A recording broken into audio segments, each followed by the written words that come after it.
जय श्री कृष्णा दोस्तों, मेरे YouTube चैनल पे आप सभी का हार्दिक स्वागत अभिनंदन है। प्रिय भक्तगणों, आज के हम इस वीडियो में आपको बताएंगे वर्ष 2025 यानी इस साल 2025 में होली कब है, होली का त्योहार हमें कब मनाना है, किस तारीख को होली का पर्व है, किस दिन को होली का त्योहार हमको मनाना है, रंगों की होली कब है, होली में हमें रंग कब खेलना है, किस तारीख को होलिका दहन हमें कब करना है, होलिका दहन कब है, होलिका दहन का शुभ मुहूर्त क्या है। इस बार होली पे चंद्र ग्रहण भी लग रहा है, तो क्या यह ग्रहण हमारे भारत में भी दिखाई देगा या फिर हमारे भारत में ग्रहण का कितना प्रभाव पड़ेगा, नहीं पड़ेगा, ये सभी महत्वपूर्ण बातों की जानकारी आपको हम इस वीडियो में देंगे। तो प्लीज आप सभी लोग मेरे साथ मेरी वीडियो में लास्ट तक बने रहिएगा। अगर वीडियो पसंद आएगा तो प्लीज चैनल को आप सभी लोग सब्सक्राइब कर लीजिएगा, वीडियो को लाइक करिएगा, शेयर करिएगा और कमेंट्स बॉक्स में होली की बहुत बहुत शुभकामनाएं आप सभी लोग जरूर लिखिएगा। चलिए सारी महत्वपूर्ण बातों को अब हम जानते हैं। प्रिय भक्तगणों, हिंदू पंचांग के अनुसार फाल्गुन माह की पूर्णिमा तिथि से 2 दिन तक चलने वाला होली का पर्व शुरू हो जाता है और होली से ठीक 8 दिन पहले होला अष्टक लग जाते हैं, यानी होली के ठीक पहले 8 दिन होला अष्टक कहे जाते हैं। जो 8 दिन का समय होता है होली के पहले का, उसे होला अष्टक कहते हैं। इन दिनों में कोई भी शुभ काम नहीं किए जाते हैं, यानी कि जितने भी मांगलिक कार्य हैं इन सभी कार्यों पर इन 8 दिनों के लिए ब्रेक लग जाता है, यानी रोक लग जाता है, वर्जित हो जाता है। और आपको बता दें कि होला अष्टक पर ग्रहण बहुत उग्र अवस्था में होते हैं। जितने भी ग्रह होते हैं होला अष्टक के दिनों में उग्र हो जाती हैं, तेज हो जाती हैं, उनकी तेज ज्यादा बढ़ जाती है, अब अशांति के स्वभाव में रहते हैं। अष्टमी तिथि को चंद्रमा, नवमी को सूर्य, दशमी तिथि पर यानी शनि, एकादशी पर शुक्र, द्वादशी तिथि पर गुरु, त्रयोदशी तिथि पर बुध, चतुर्दशी तिथि के दिन मंगल और पूर्णिमा तिथि के दिन राहु बहुत ही उग्र स्थिति में, उग्र स्वभाव में रहती हैं।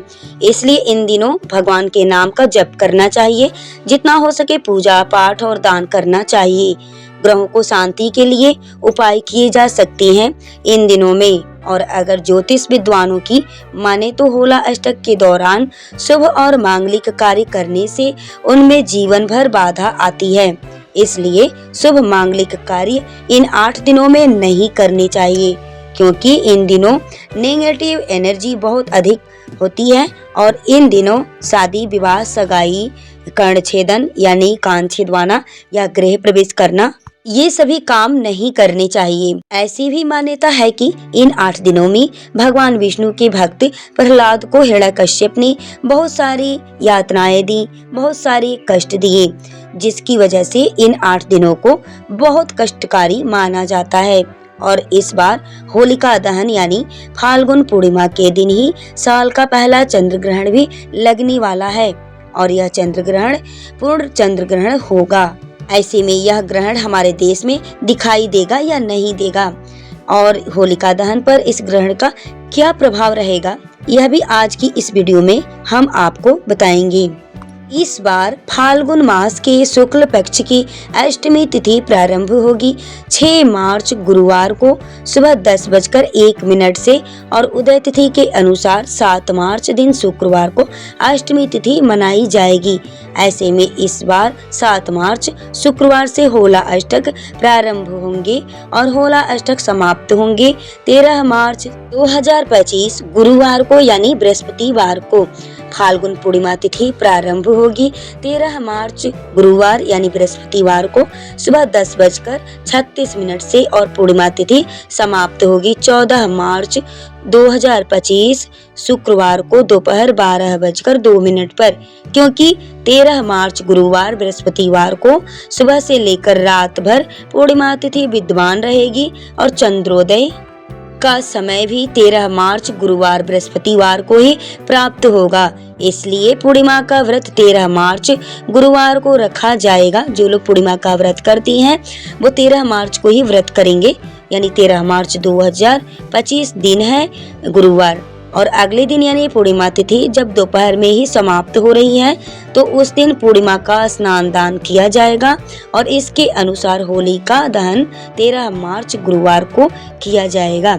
आप सभी लोग समझ गए होंगे कि 13 मार्च गुरुवार यानी बृहस्पतिवार को ही होलिका दहन किया जाएगा, यानी कि इस दिन पूर्णिमा का व्रत भी रहेगा, सत्यनारायण भगवान का व्रत भी। सभी भक्तगण इसी दिन सत्यनारायण भगवान का व्रत भी रखेंगे और रंग वाली होली खेली जाएगी।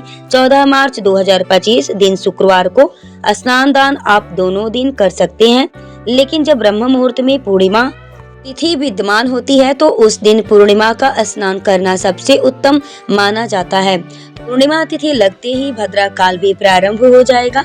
13 मार्च गुरुवार को यानी बृहस्पतिवार को सुबह 10:30 से भद्रा काल प्रारंभ होगा, जो कि रात 11:26 तक रहेगा और भद्रा काल की समाप्ति के बाद ही होलिका दहन का शुभ मुहूर्त प्राप्त होगा और इस बार होलिका दहन किया जाएगा 13 मार्च गुरुवार यानी बृहस्पतिवार को रात में 11:26 से मध्य रात्रि 12:30 तक। भद्रा काल पूंछ का समय रहेगा शाम 6:57 से रात 8:14 तक और भद्रा मुख का समय रहेगा रात 8:14 से 10:02 तक। इस बार दिन के समय भद्रा है, तो ऐसे में जो लोग होलिका की पूजा करने वाले हों उन्हें शाम को भद्रा रहित शुभ मुहूर्त में, यानी जिस समय होलिका दहन का शुभ मुहूर्त हो उससे पहले ही, यानी दहन करने से कुछ समय पहले ही, कुछ मिनट पहले ही होलिका का पूजन करना चाहिए। होलिका का पूजन हो या दहन हो, हमें शुभ मुहूर्त में ही करना चाहिए, नहीं तो अशुभ मुहूर्त में किया गया होलिका दहन जीवन भर कष्टों का सामना करने वाला होता है। अब बात करते हैं चंद्र ग्रहण की, क्योंकि इस बार चंद्र ग्रहण का समय 14 मार्च को सुबह 9:02 से शुरू होगा और दोपहर 3:02 पर समाप्त होगा। क्योंकि यह ग्रहण दिन के समय लगने वाला है और इस साल 2025 का पहला चंद्र ग्रहण भारत में नजर नहीं आएगा। इससे आप लोग बिल्कुल मत घबराइएगा कि चंद्र ग्रहण जो लग रहा है पूर्णिमा तिथि पर होलिका दहन पर, तो वो हमारे भारत में दिखेगा, तो बिल्कुल नहीं दिखेगा। आप लोग बिल्कुल टेंशन मत लीजिएगा, निसंकोच रहिएगा, कोई भी टेंशन की इसमें बात नहीं है, क्योंकि हमारे भारत में नजर नहीं आएगा। इस कारण हमारे देश में इसका सूतक काल भी मान्य नहीं होगा और ग्रहण संबंधी कोई भी नियम नहीं माने जाएंगे। हमारे भारत में इसका कोई भी बढ़ावा नहीं होगा इस ग्रहण का।